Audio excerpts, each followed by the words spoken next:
E aí, pessoal? Ok, sexta-feira à noite. O que eu vou fazer? Vou fazer um vídeo de topologia geral.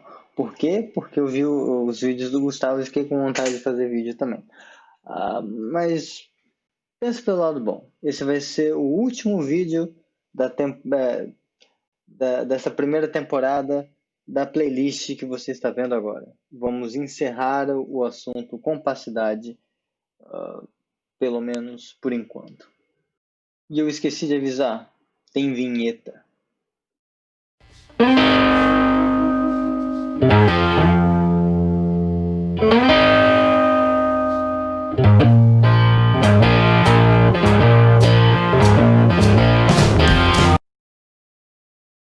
Ok? Então vejam que da última vez que a gente se viu, ou vocês me viram, eu não vejo vocês. Enfim, a gente discutiu as caracterizações mais famosas para compacidade, tá? Essas aqui.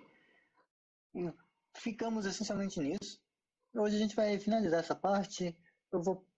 A gente vai ver alguns exemplos e principalmente algumas propriedades úteis sobre essa propriedade topológica que é tão querida por algebristas, topólogos, né, analistas, todo mundo gosta de compacidade, né?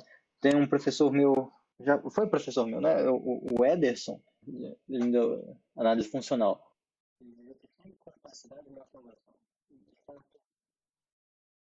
Não há. Então, vamos lá, eu tergiversei um pouco aqui, né? Então, é rapidinho, vamos ver esses negócios aqui.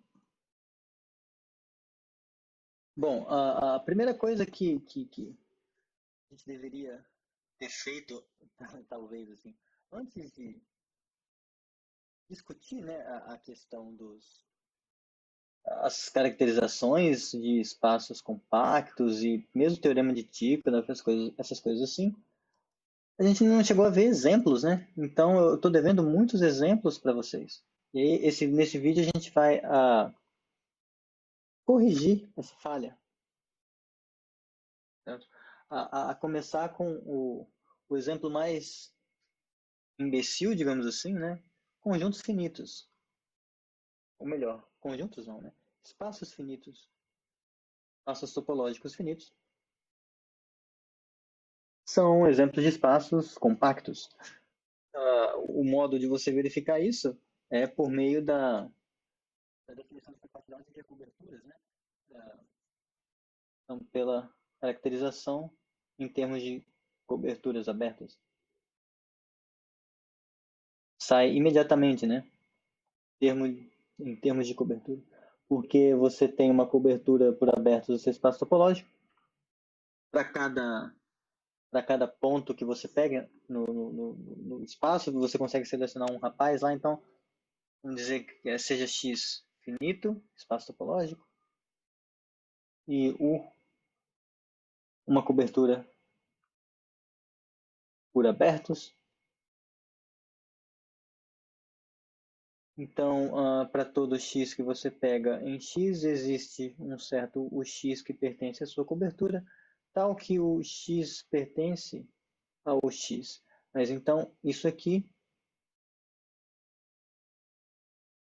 é a subcobertura finita, acabou. É o exemplo mais idiota. Subcobertura finita. É o exemplo mais idiota, mas mesmo esse exemplo idiota, ele traz com ele. Uh, isso é uma observação que o professor Carlos Grossi fez para mim um certo seminário que eu estava assistindo, e aí depois no café a gente conversou algumas coisas, umas filosofias loucas dele.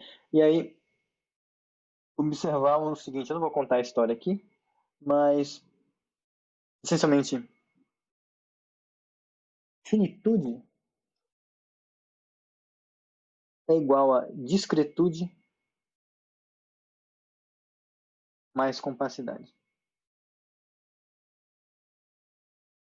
Em outras palavras, o advento da compacidade permite para a gente pegar o conceito aparentemente atômico do que significa dizer que um conjunto sem topologia é finito, É a mesma coisa que você dizer que existe uma topologia discreta e compacta nesse caso. Eu vou deixar vocês pensarem nisso, mas é bem interessante, e principalmente se a gente observar o seguinte: quando a gente define compacidade por meio da noção de coberturas abertas, isso aqui ainda vale, mas é uma igualdade desonesta, porque quando a gente fala sobre o que é ser compacto via coberturas por abertos, a gente fala, toda cobertura tem uma subcobertura finita. Então a palavra finita apareceu ali. Só que a gente definiu compacidade já por, usando outros tipos de afirmações onde a finitude ela não aparece explícita. Por exemplo, todo ultrafluido converge. Cadê o finito aí? Não tá explícito. E assim, só interessante, eu acho esse exemplo legal, porque a princípio você dizer que alguma coisa a noção de cardinalidade, ter cardinalidade finita, soa, em certo sentido, atômico. E aqui a gente viu que o átomo tem subpartículas e coisas assim. Ah, não tem exemplo menos besta? Não, tem. Vai estar azul aqui. Tem outros exemplos menos besta. A gente vai ver um monte ao longo desse vídeo. O outro, no caso, é topologia, qualquer conjunto, qualquer conjunto com a topologia cofinita. Lembra, é aquela topologia cujos fechados são subconjuntos finitos do seu espaço em questão. Isso define uma topologia, que é chamada de topologia cofinita, e qualquer conjunto com essa topologia é compacto. Porque, bom, veja, dada de novo pela propriedade, pela caracterização da complexidade em termos de coberturas, né? Dada a cobertura U, dada a cobertura por abertos, vamos xingar essa cobertura de U, dada a cobertura U por abertos, e U que pertence a U, como isso aqui é um aberto, a gente tem isso aqui, ó. Esse cara é finito. X menos U é finito, porque ele vai ser um fechado. E aí, bom, para cada um desses finitos que sobraram, você pega um outro aberto que contém esses caras e aí você vai ter coberto o espaço todo. E aí você obtém uma subcobertura finita. Blá, blá, blá. Tá. Quem lembra da topologia? A, a topologia cofinita ela era bem parecida com uma topologia típica da álgebra, né, que é a topologia de Zariski. A topologia de Zariski do espectro é compacta. Então, fixado um anel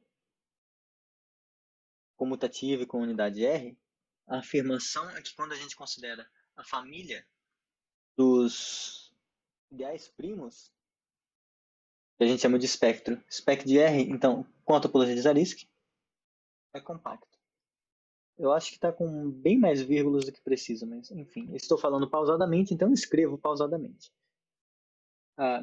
Nesse caso aqui, a gente não, eu pelo menos eu prefiro não usar a caracterização de compacidade em termos de coberturas, mas sim a dos fechados com pífio. Tá? Então, como a gente faz?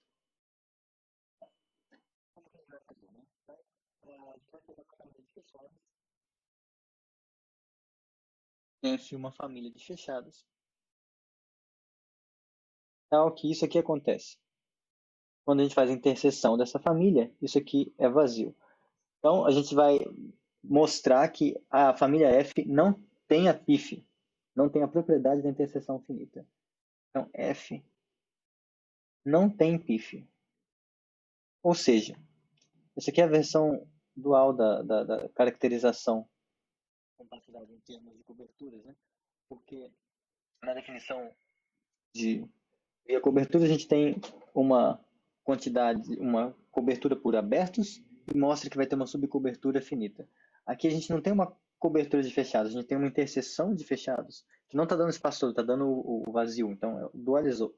E aí, se essa interseção dessa família arbitrária de fechados a vazio, a gente consegue uma subfamília finita de fechados que a interseção dá vazio também. Então, é bem o dual da caracterização mais comum de compacidade. A gente vai mostrar isso aqui. Bom, mas lembre-se, para a gente fazer isso, lembre-se que os fechados do espectro, eles são da forma Eles são as variedades cortadas, né? Eles são da forma V de J, onde isso aqui denota a família de todos os ideais primos, tais que o J está contido no ideal primo, onde esse J é... J ficou bem feio. Onde J é ideal, não necessariamente primo. Tá? Então, esses são os fechados da topologia de Zariski. Então, quando a gente toma a interseção desse negócio, a gente tem isso aqui. Ó. Como a gente está falando que essa interseção é vazia, a gente tem a interseção do F. Vai ser vazio, mas isso aqui em particular é a interseção dos VJs Is, e pertencente a um certo isão. Aqui eu estou só querendo dizer que a minha família F é da forma VJI, com I pertencente a isão. Parece um L, né? Para algum conjunto I, tá? Só para... Porque a gente tem controle sobre como são os fechados, eles são dessa forma. Eu indexei. Agora, a interseção desses bichos, a gente consegue escrever assim, ó. É a V da soma disso. Lembrando que a soma desses ideais é o menor ideal que contém a união, só para quem não se recorda. E aí, por hipótese, isso aqui está dando vazio. Agora, veja só. A soma de ideais é um ideal. Para que esse V desse... Ai, ai. É por isso que quando eu jogo GTA, eu, eu detono as motos. Mas enfim. Vejam que para que isso aqui seja vazio, isso que está dizendo para a gente que não há ideal primo que contém esse cara. E para não haver um ideal primo que contém esse ideal, é porque esse ideal ele não é próprio. Esse ideal ele é necessariamente o anel todo. Mas se esse ideal é o anel todo, então é porque o 1, o elemento neutro do anel, pertence a essa soma. Mas se ele pertence a essa soma, então existem infinitos caras aqui dentro, tais que o 1 é soma de caras que estão dentro desse rapaz. E aí, bom, a gente pega esses finitos caras, vão ser finitos JIs, e aí a gente vai ter que, para esses JIs, quando a gente fizer a interseção dos V desses J's, isso vai dar vazio. Tá? Então, topologia de Zariski é mais um exemplo de espaço compacto. No texto, o próximo exemplo seria um exemplo sobre ordinais. Tá? Mas eu não falei de ordinais nesses vídeos, só para mostrar aqui. Tá? É a caracterização de quando um ordinal com a topologia da ordem ele é compacto ou não. Tá? E é precisamente quando o ordinal é sucessor. Eu não vou fazer nesse vídeo porque eu tenho evitado ordinais nessa primeira parte tanto quanto possível. Talvez em algum momento eu faça um vídeo só sobre ordinais e topologia, o que são ordinais e como é a topologia desses caras. Tá? Porque para quem é de fora, esses espaços parecem muito estranhos e coisas assim. Eles são mesmo, mas convém, eles merecem um espaço especial para eles. No texto não, porque no texto eu já falei antes, eu tenho um capítulo todo só de teoria dos conjuntos, onde eu falo de ordinais e tal e tal. Então no texto a pegada é outra, aqui eu estou só tentando vender o peixe do texto. Então não significa que eu vou fazer um ipsis literis do, do texto nos vídeos. Pois bem, nem só de exemplos positivos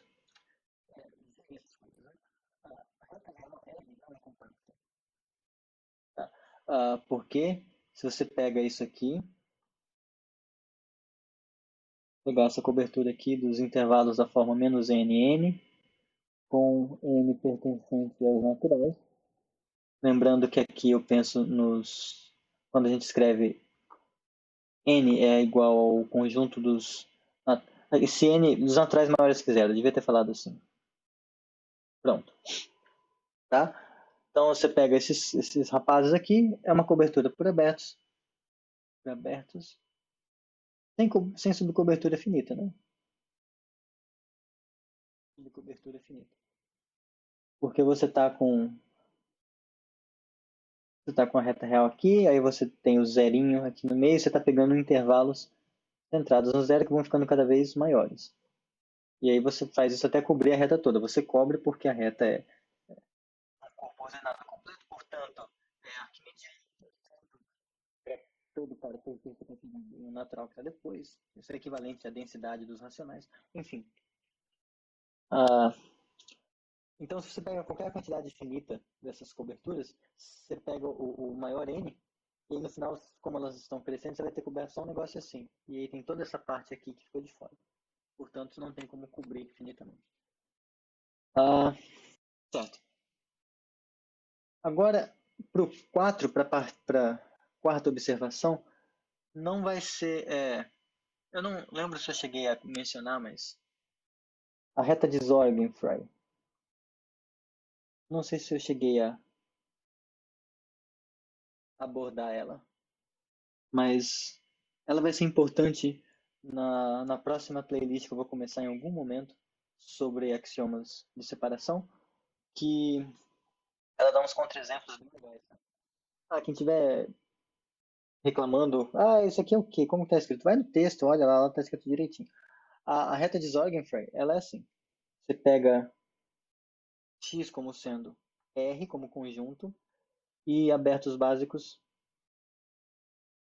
da forma.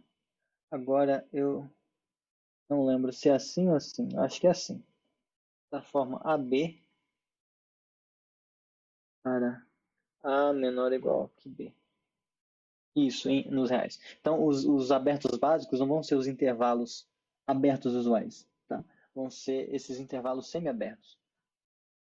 E aí, isso é um negócio bem estranho. Não vai ser homeomorfo a reta real, por vários motivos que a gente vai ver ao longo da vida. Mas isso aqui, depois você se convencer que isso aqui define uma topologia, nesse negócio, esse cara aqui não é compacto. Claro, a gente pode tomar o cuidado de observar aqui. Bem, a gente pega um intervalo aberto usual, né? Um intervalo aberto da reta, você consegue escrever ele como sendo uma reunião numerável até. Eu nem precisava, mas você consegue escrever ele como sendo uma reunião numerável de subconjuntos dessa forma. Então, um aberto da reta é um aberto da reta de Sorgenfrey. E aí, com isso, você pode argumentar que essa mesma cobertura aqui, que atesta a não compacidade da reta real, também atesta a não compacidade da reta de Sorgenfrey. Mas tem um jeito, talvez um pouco mais elegante, que serve em vários outros contextos, que é por meio dessa proposição aqui. Então, deixa eu pausar. Então, esse teorema aqui é, é frequentemente útil, tá? A prova é um exercício bom. Eu vou resolver ele falando, vou dar a ideia aqui, mas compensa escrever ela. Se você está vendo essas coisas pela primeira vez, ou se faz muito tempo que você não vê isso, é razoável. É um exercício legal. Quase trivial, mas você quer mostrar que o Y é compacto, então você pega uma cobertura por abertos de Y e vai obter uma subcobertura finita. Bom, pega esses abertos e olha para a imagem deles, pela F, que é contínua. Esses caras vão ser abertos no X. Uma função aliás, isso vai dar uma cobertura aberta no X, porque a função é contínua. Agora, X é compacto, então desses abertos que você pegou com a pré-imagem, tem infinitos que cobrem o X. Agora você olha, eles são pré-imagem de alguém. Olha esses finitos alguém. Esses caras vão ser uma cobertura, uma subcobertura da cobertura original para o Y, justamente porque a função é sobrejetora. Tá? Então, é um resultadinho clássico, é folclórico. Eu nem sei dizer, por exemplo, quem provou esse negócio. Mas outra coisa que você pode tentar fazer é provar isso usando ultrafiltros ou nets. Ou só filtros ou nets, assim. Aliás, nets, para usar nets nesse caso, tem que ser os nets universais, né? Enfim, vocês podem provar do jeito que vocês quiserem. Eles que provem, tá? E aí, bom, com isso, o exemplo era 4, né? 4. O 4 revisitado, observa que se a gente tem aqui RS, a reta de Sorgenfrey, e aqui tem R, a reta real, e você pega a função que pega x e manda em x, essa função é contínua, justamente pela nossa observação de que se você pega um aberto aqui, ele é aberto aqui. Então, quando você pega um cara que é aberto, olha para a imagem dele é ele mesmo, que vai ser um aberto na reta de Zeugenfer. Portanto, essa função aqui é contínua. Ela é contínua e sobrejetora. Ela vai ser bijetora também, mas não importa. Se a reta de Zeugenfer fosse compacta, então a reta seria compacta. Como a reta não é compacta, acabou. Como isso é uma aplicação muito imbecil dessa proposição, dá um outro exemplo aqui, tá?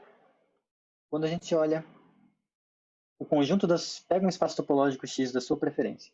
Olha o conjunto das funções contínuas de X em R, tá? Esse cara aqui. São as funções de X em R que são contínuas.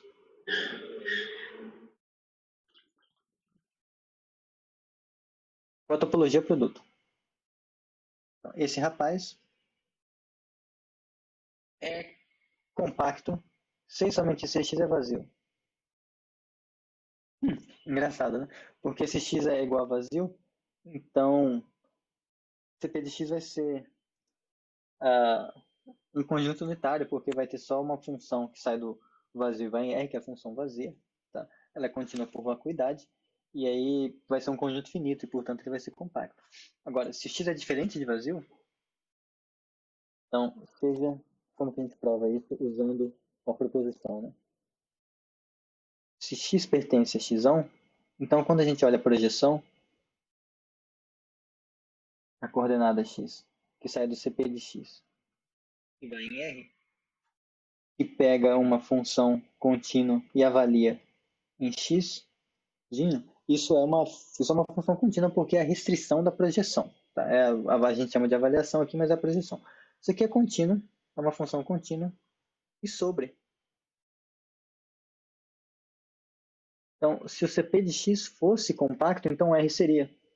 Portanto, não tem como ser compacto. Tá? É um jeitinho legal de provar isso aqui. Eu tinha visto umas provas bem feias disso, pegando abertos desse espaço. Não precisa, só usa esse negócio, tá? O que mais que a gente pode ver? Esses resultadinhos aqui são interessantes. Então, sempre que você tiver um espaço que é compacto, você pegar um subespaço dele que é fechado, esse cara vai ser automaticamente compacto, tá? Então, isso amplia mais ainda a nossa gama de exemplos. E a demonstração também é bem simples. Quase tudo aqui que a gente vai provar hoje é simples, tá? Porque se você pega o família cobertura por abertos, né? Cobertura por abertos.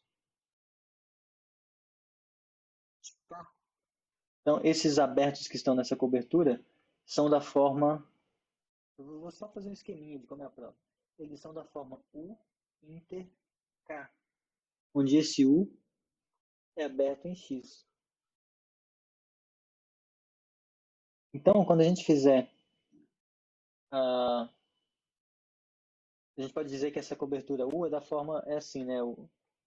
São caras da forma U inter K. U pertence a uma certa família V de abertos de X. Então, quando a gente fizer essa família V unida com o X menos K, como K é fechado, X menos K é aberto. Agora, isso aqui cobre uma cobertura por abertos de X. Então, cobre X. E o X é compacto, a gente vai ter finitos que ainda cobrem o X. Esses finitos que ainda cobrem o X, certamente entre esses finitos que apareceram, o X menos K vai ter que aparecer. Aliás, não certamente. Mas quando você pega esses finitos, você possivelmente tira o x menos k, ou nem isso, mas você pega esses finitos, intercepta de volta com o k, e aí você vai ter uma cobertura para o k. Tá? E aí, acabou. Por sua vez, vai ver uma conexão interessante aqui. Deixa eu pausar. Quando você... Isso não é exatamente dentro do que a gente estava fazendo de ver exemplos, né? Mas uma coisa... é um resultado importante. E se você tem, muito frequentemente útil, quando a gente tem um espaço que é Hausdorff, esse espaço X ele não precisa ser compacto, mas se o espaço ambiente é Hausdorff e você tem um subespaço dele que é compacto, então esse subespaço ele vai ser necessariamente fechado. Tá? Então, como você faz, né? Vou fazer esse aqui um pouco mais direitinho, porque a demonstração dele usa argumentos que são bastante recorrentes em outras situações de topologia geral. Então, compensa eu fazer. Se o x é igual a k, acabou, né? Não há o que fazer, não há graça daí, porque o espaço é fechado nele mesmo. Então, se x, então, diferente de k, que é o caso interessante, a gente vai mostrar que o complementar do k é aberto. Como que a gente faz isso, né? Se a gente pega um bichinho que mora aqui no x menos k e mostrar que existe um aberto que contém esse cara e está contido no complementar, então teremos mostrado que o complementar é uma reunião de abertos e, portanto, é aberto. Tá? Então, fixe x que pertence ao x menos k. Então, o que a gente quer encontrar agora é um abertinho que contém o x e está contido aqui dentro. Agora, como a hipótese, né, tinha que ser usada, como x é de Hausdorff, para cada y, para cada y que pertence a k, existem certos AY, BY, contidos em x abertos, disjuntos, tais que o x pertence a esse aberto AY e o y pertence ao aberto BY. Tá legal? Agora, quando a gente olha isso aqui, BY com Y pertencente a K, isso induz, é uma família de abertos do X que induz uma cobertura de abertos em K. Aqui esse induz é porque, a rigor, né, a gente está falando da compacidade do subespaço K, então a gente tem que olhar com a topologia do subespaço. Mas isso é puramente virtual, acho que eu vou fazer uma observação daqui a pouco sobre isso. Mas assim, se você pega esses BY e intercepta com K, você vai ter um aberto típico do K. E aí, quando você olhar todos esses casos, você vai estar cobrindo o K. Portanto, como o K é compacto, existem como que eu escrevi? Eu dei um nome, né? Existem um N natural e Y0 até YN pertencentes a K, tais que... Então, você consegue finitos pontos tais que o K ainda vai estar contido na união dos BYs is com I menor ou igual que N. Legal, bacana. E daí, né? A gente não queria cobrir o K, a gente queria encontrar um abertinho que tem o X e está contido no complementar. Então, que porcaria é essa que eu estou fazendo? Simples, ó. Note que o X está em todos os AY. O X estando em todos os AY, a gente tem então que, em particular, o X pertence à interseção desses caras. Porque aqui, ó, a gente escolheu finitos Y, tais que o K está aqui dentro. Só que cada um desses BYIs, cada um desses BYI, eles estão atrelados a um certo AY correspondente. Então a gente pega esses caras correspondentes. E o X está em todos eles. E isso é uma interseção finita de abertos. Essa interseção finita de abertos, a afirmação é que ela vai estar contida no X menos K. Bom, por quê? Você pega um cara que está em K, certo? A ideia, então, é mostrar que esse cara que mora em K não está nessa interseção. Por que isso acontece? Bom, se você pegou um sujeitinho que está em K, eu vou escrever, né? Se o Y pertence ao K, então o K está contido aqui dentro. Então existe um I menor ou igual que N, tal que o Y pertence ao BYI, tá? Porque ele está nessa união. Só que o Y estando nesse cara, lembra que esse BYI quando você faz a interseção dele com a y, isso é vazio. Então, como esse y está aqui dentro, então o y não pertence ao AYI. Então, se ele não pertence a um desses, então ele não pertence à interseção. Não pertence à interseção dos AYIs com I menor ou igual que 1. Portanto, mostramos que se alguém não está aqui, então não está aqui. Pela contrapositiva, se alguém está aqui, então está aqui. Mostramos nossa inclusão. Essas afirmações, essas duas juntas, têm alguns corolários.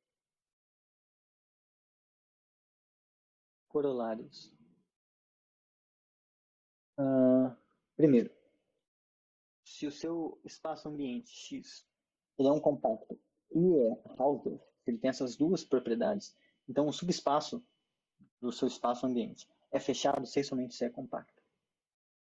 Isso é o primeiro. O segundo corolário, bastante útil, é que se X é compacto. Aliás, deixa eu fazer isso com um diagrama. Não, tudo bem. Vou fazer assim. Se X é compacto, Y é de Hausdorff,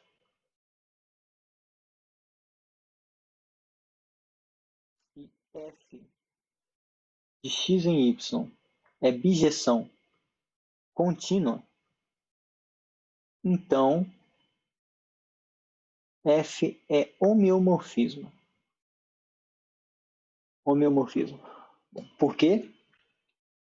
A sua função já é uma bijeção, já é contínua. Você só precisa mostrar, para concluir que é um homeomorfismo, que ela manda abertos em abertos ou fechados em fechados.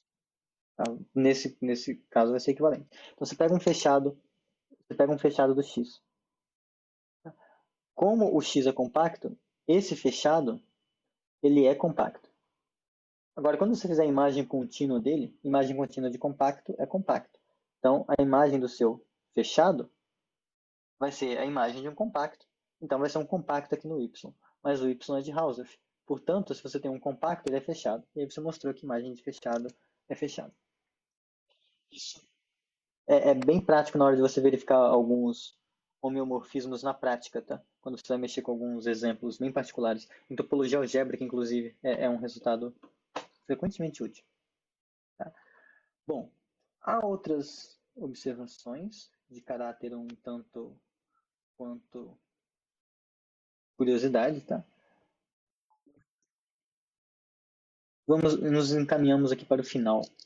Quase lá. Bom, aqui não é um resultado difícil, tá?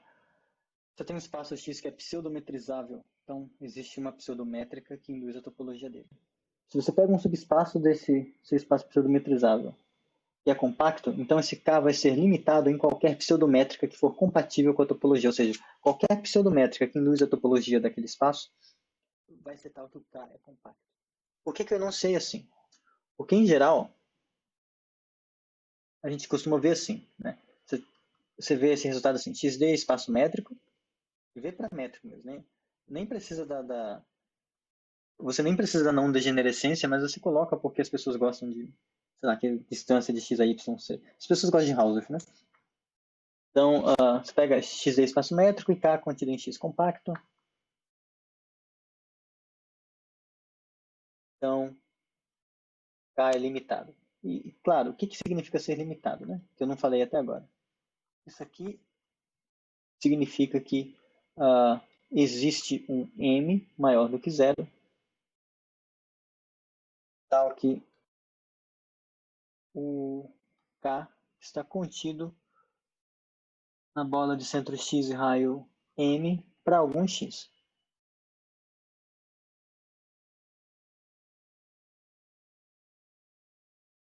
Isso. Está dentro de alguma bola. Ele é limitado. Por que eu não gosto aliás, é limitado e fechado. Nesse caso, o enunciado fica assim, né? Porque a gente tem o Hausdorff. Eu não gosto de enunciar assim porque não fica claro, quando a gente enuncia dessa forma, que o resultado ele independe da métrica que a gente está pegando. Porque aí a pessoa ela é levada a conjecturar que Se K é fechado e limitado, então ele vai ser compacto. E aí, logo, a pessoa descobre, sei lá, em análise funcional, ela descobre que isso é falso e tal.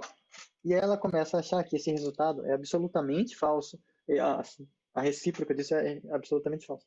Mas quando a gente enuncia assim, se X é pseudometrizável e K é compacto, então K é limitado em qualquer pseudométrico compatível, a recíproca vai valer no seguinte sentido. Se você tiver um K que é limitado em qualquer pseudométrica compatível com a topologia do seu espaço, então ele tem que ser compacto. Mas aí tem esse qualquer. Tá? Que eu me lembro, eu preciso do teorema de Titius para demonstrar isso, então não vou demonstrar agora. Mas demonstrar essa parte escrita em branco aqui é banal, né? Você pega, você fixa um ponto, vai pegando coberturas com raios cada vez maiores, raios naturais. Isso vai cobrir o K em algum momento. Você pega, enfim, já entenderam, né? O mesmo o que falhou em R, funciona aqui. Tá? Tente, se estiver complicado, troque em X por R, enfim. Agora que a gente está mais próximo do final, nosso próximo tópico é falar sobre um lema chamado Lema de Alexander. Tá?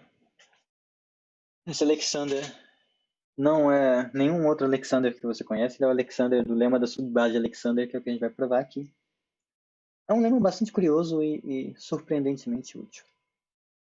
Então, imagine que você está no cenário onde você tem um espaço topológico e fixou uma subbase para o seu espaço, tal que qualquer cobertura que você pega para o espaço formada por abertos dessa subcobertura, dessa subbase, coberturas dessa forma têm subcobertura finita. Imagina que você encontrou uma assim.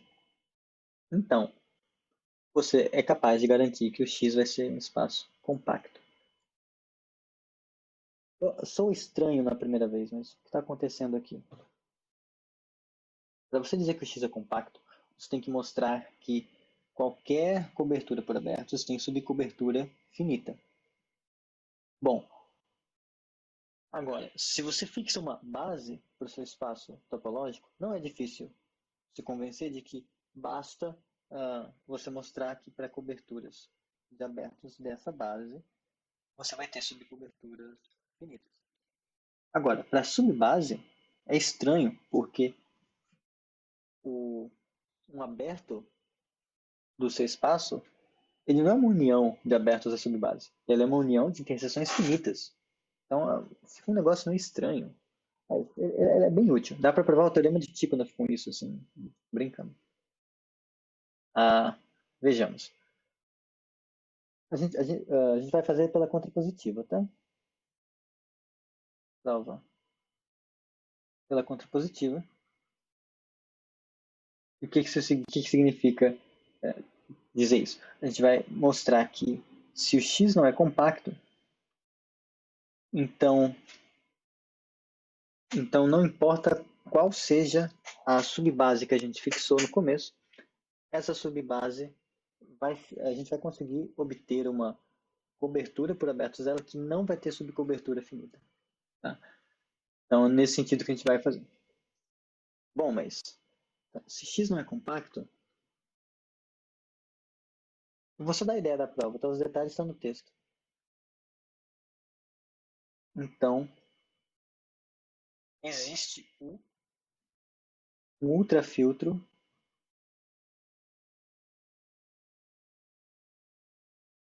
que não converge. Ou seja, o limite dele é vazio. Aí a afirmação, que vai ser como exercício.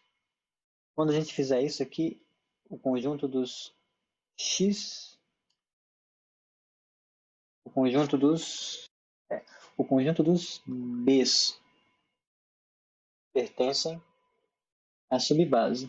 Tá? Que quando você faz o x menos b, isso aqui é um elemento do ultrafiltro, isso aqui é cobertura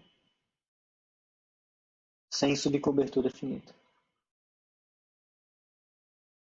Tá? O pulo do gato aqui, para vocês verificarem essa afirmação, é observar que vale isso aqui, ó. Quando você vai fazer o limite do ultrafiltro, ele é igual à interseção de todos os f's que pertencem a U, tais que x menos f pertence a B. Num vídeo anterior, a gente viu que o limite de um ultrafiltro, acho que no vídeo imediatamente anterior, a gente viu que o limite de um ultrafiltro é a interseção de todos os fechados que pertencem a ele. Aqui o que essa igualdade diz é que basta a gente interceptar os fechados que são complementares de abertos que pertencem a alguma subbase. Tá? E aí, uma vez que a gente tem isso, como isso aqui dá vazio, por hipótese de que o ultrafiltro não converge, quando a gente passa os complementares, isso aqui vai ser uma cobertura. Quando você faz x menos o limite de U, já que o limite de U é vazio, isso aqui dá o próprio x. Mas isso vai ser a união dessas coisas. Então isso é uma cobertura por abertos. Ela não vai ter subcobertura finita, porque se tivesse uma subcobertura finita, você ia chegar à conclusão de que o vazio pertence ao ultrafiltro. Argumento típico. Tá? Agora, para que eu falei desse lema? Além dele ser curioso, falei por causa disso.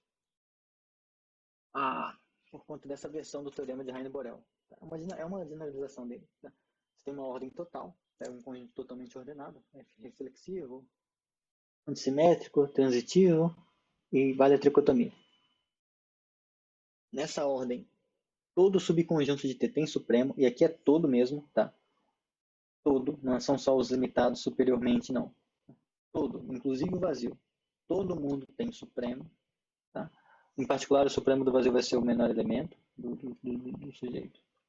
Então, todo subconjunto de T tem supremo, essa afirmação equivalente a você dizer que T é compacto. Legal, né? A prova, eu vou dar um sketch da ida. A volta eu vou deixar para vocês fazerem, mas ela está feita no texto, tá? Então, pelo lema de Alexander,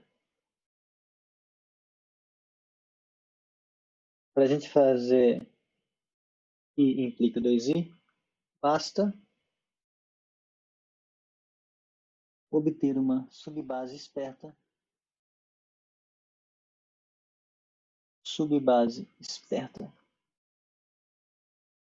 tal que para essa subbase, qualquer cobertura por abertos que a gente pegue dessa subbase, a gente vai ter uma subcobertura finita. Bom, que a gente pega, a gente vai pegar como subbase as coisas que são formadas por intervalos distintos. Menos infinito de A, menos infinito até A, com A pertencente a T, unido com P's mais infinito, B pertencente a T. Mas o que é isso que eu estou falando? Onde? Isso aqui é só uma notação, tá? Menos infinito de A. É a notação para o conjunto de todos os elementos da sua ordem total, tais que esses caras são menores do que o A. E B mais infinito é o conjunto. B até mais infinito é o conjunto de todos os rapazes da ordem, tais que o B é menor do que o X. Tá? Essa aqui vai ser a sua subbase. Agora, se você pega uma cobertura por abertos dessa forma, olha só que legal. Você pega aqui a sua ordem total. Como é uma ordem linear, eu fiz ela como se fosse uma linha, tá? Porque está todo mundo comparado. Agora, todo subconjunto aqui tem supremo. Em particular, se você pega o supremo do vazio, isso vai te dar o menor elemento, vai ser esse cara. Esse aqui é o supremo do vazio, ele tem que estar aqui. Deixar vocês pensarem no porquê disso. Mas lembrem-se em R, aliás, quando você está em R+, na reta estendida, o supremo do vazio é o menos infinito. Menos infinito é o menor elemento da reta estendida. E aqui você tem o supremo do T, tá? Esses dois caras, se você pegou uma cobertura por abertos desse formato, esses dois caras precisam estar cobertos também. Nota que um aberto que contém esse cara, ele não vai poder ser dessa forma aqui. Ele não pode ser dessa forma, porque os abertos dessa forma são intervalos que pegam todo mundo para trás até um certo ponto. Então, mesmo que eu coloque o supremo de T aqui, ia ser um negócio assim que ia deixar ele de fora. Então, os caras que pegam esse rapaz são assim. Da mesma forma, os caras que pegam esse rapaz são assim. Aí você trabalhando um pouco com as propriedades de supremo e ínfimo, você vai conseguir garantir que vão ter exatamente dois abertos que cobrem essa ordem toda. Tá? É bem bonitinho. Tá? Só para dar Você pode começar de qualquer lado, mas lá, você olha um pouco mais de spoilers. Né? Você vai e olha para esse cara aqui. Pega o conjunto A de todos os asinhos que pertencem à ordem total, tais que quando você faz... Eu vou chamar isso aqui de P0 e esse aqui eu vou chamar de P1. Então pega o conjunto de todos os pontos da sua ordem, tais que quando você faz P0 A, isso pertence ao. Nota que é aquela coisa. Como o T0 tem que estar coberto. Claro, isso aqui é a mesma coisa que isso, né? T0A, porque é o menor elemento, e esses caras vão ser da forma PT1. Mas então, como tem que ter algum cara que contém o T0, isso aqui é não vazio. Então, é diferente de vazio. Então você pode pegar o supremo, pode pegar o supremo do A. Então chama o supremo lá de alguma letra. Deixa eu ver que letra eu usei. Eu tinha usado a letra... Cadê? Eu chamei isso de A0. Então você pega o supremo de todos os caras, tais que o abertos dessa forma estão na cobertura que você pegou. Então, foi fazendo, e isso aqui chegou a algum lugar aqui, e aqui está um certo A0. Agora vamos ver. Esse A0 que você pegou, e ele existe porque todo subconjunto de T tem supremo, ele tem que estar contido em algum aberto da sua cobertura. E os abertos da sua cobertura são desse formato ou desse formato. Agora, se o aberto que você tivesse pegado aqui, se o aberto que você um aberto que existe que contém esse cara, se esse aberto fosse da forma T0 alguém, se fosse alguém que está vindo aqui, a gente ia contrariar o fato de que o A0 é supremo do A. Porque esse mesmo A ele estaria no conjunto Azão e é maior que o supremo. Para que o A0 esteja num cara assim, esse A tem que ser maior. Portanto, um aberto que contém esse A0 é necessariamente da forma algum A1. Ou eu uso outra letra? Não, eu usei B. Então tem um Bzinho, tal que o intervalo BT1 contém o A0. Agora, de novo, como esse B é menor do que o A0 e o A0 é supremo, você precisa ter um A1 que vai estar por aqui, tal que isso aqui cobre B0. Então, nota que quando você olha esse intervalo do T0 até esse A1 e depois o intervalo do B até o T1, você está cobrindo todo mundo só com dois subintervalos, porque essa interseção aqui é não vazia. Mas é isso, eu não sei fazer um desenho muito bom desse negócio, mas é bonitinho. E aí, bom, por que que... E aí a volta é... Isso mostra então que a volta é só tá no texto já feito. Mas é isso, eu chamei isso de Heine-Borel porque isso permite provar uma outra coisa, né? Então, como corolário,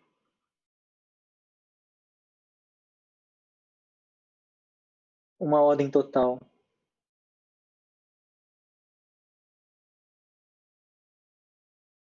ela é completa no sentido de Dedekind, então ela é completa, todo subconjunto limitado superiormente tem supremo. C e somente C, todo intervalo fechado.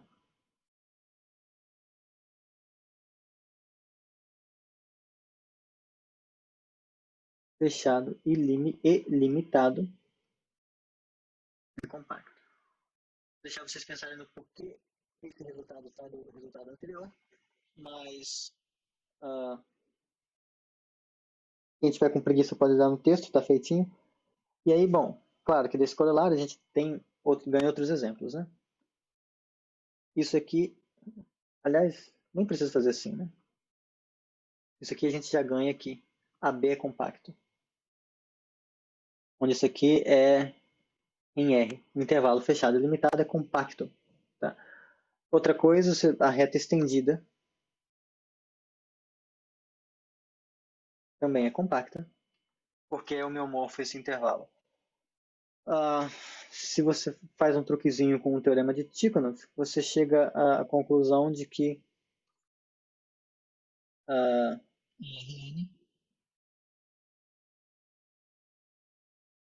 K contido em Rn com a topologia produto usual é compacto.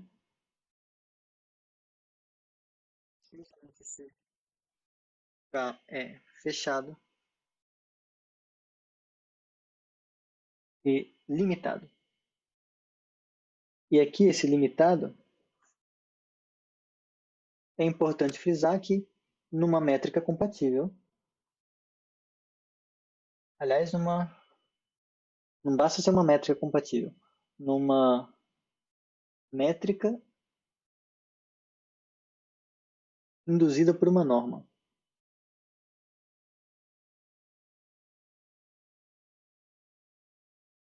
Bom, porque, por exemplo, você pode pegar em R mesmo. Tem como você mudar a métrica da reta de modo que a reta tem uma métrica limitada. Por exemplo, a reta é homeomorfa a um intervalo 0,1 aberto. Tá? Pega a métrica do intervalo 0,1. Ela é limitada. Tá? Mas a reta não é compacta.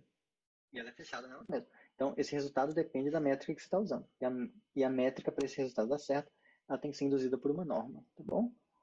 Mas feito isso, ok. Então, isso encerra, pessoal. Cadê eu? Eu estou aqui. Isso encerra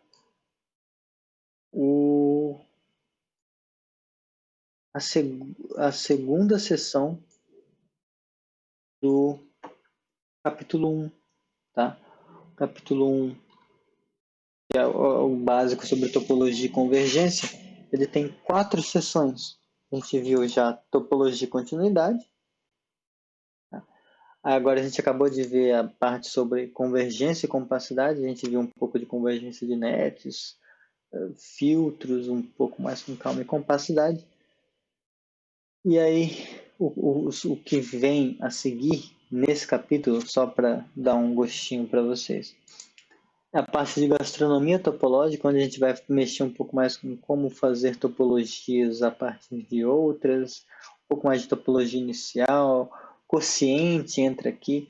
E como tem muita ênfase em quociente na literatura, eu deliberadamente não quis dar ênfase aqui. Eu mexo um pouquinho, mas bem pouquinho. Eu não gosto de topologia quociente. E a última sessão é uma sessão bônus, é sobre espaços de convergência, um negócio um pouco mais geral. Eu inclusive dei um mini curso sobre isso no início do ano lá na UFBA. Talvez eu faça um mini curso online disso, então por isso não estou com pressa para fazer um vídeo sobre essa parte. Mas aí, esse vídeo de hoje encerra a primeira visita a esse capítulo, tá? futuramente eu vou prosseguir essa playlist encerrando os temas do capítulo, então a gente vai ver quocientes e vai ver essas coisas todas, tá? Mas até lá ela fica num hiato, então esse é o último episódio da temporada. A próxima playlist que vai começar em algum momento, não sei quando, vai ser o capítulo 2, sobre separação e conexidade. Onde a gente vai ver axiomas de separação, T0, T1, T2, T3, T3,5, T4. A gente vai ver um pouco de partições de unidade também, sem querer. A gente vai ver lema de Urysohn aqui, teorema de Titze, e vamos ver conexidade também no final. E isso vai ser o tema da próxima playlist, próxima série de vídeos daqui. Então, é isso. Muito obrigado se você viu até aqui. Não vou pedir joinha, não vou pedir para se inscrever. Assiste aí se quiser, tá? E valeu. Tchau, tchau.